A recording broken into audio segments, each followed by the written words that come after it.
এ বিজয় কোনো দলের নয়, কোনো গোষ্ঠীর নয়, কোনো পরিবারের নয়, এ বিজয় সারা জাতি। আপনাদেরকে সাক্ষী রেখে বলছি, জোটের সবাই বলে সবচেয়ে বড় দল জামাতে ইসলামী। আমরা জামাতে ইসলামীর বিজয় চাই না, আমরা চাই বাংলাদেশের 18 কোটি মানুষের বিজয়। 18 কোটি মানুষের বিজয় হলে তার গর্বিত অংশীদার আমরা সবাই হব। আমরা আর দলীয় রাজনীতির গেড়াকলে দেশকে ঢুকাতে চাই না। এই জন্যই আমরা আজ ঐক্যবদ্ধ। আমাদের স্লোগান ঐক্যবদ্ধ বাংলাদেশ।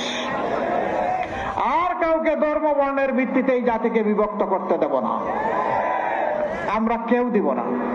ওদেরকে রুখে দিব যারা এই নোংরা কাজ করবে। এখানে মুসলমান, হিন্দু, বৌদ্ধ, খ্রিস্টান আমরা যারা আছি, আমরা একই বাগানের ভিন্ন ভিন্ন গাছ, সবাই মিলেই আমাদের ফুলের বাগান।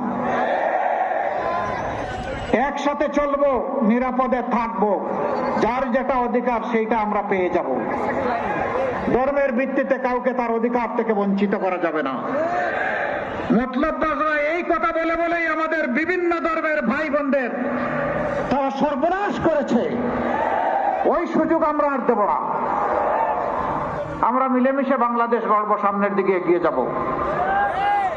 যুবকরা, আগামীর বাংলাদেশ তো আপনাদের হাতে তুলে দেব। ধরুন বাংলাদেশ একটা উড়োজাহাজ, রকেট গতিতে এর উন্নয়ন হবে সামনের দিকে।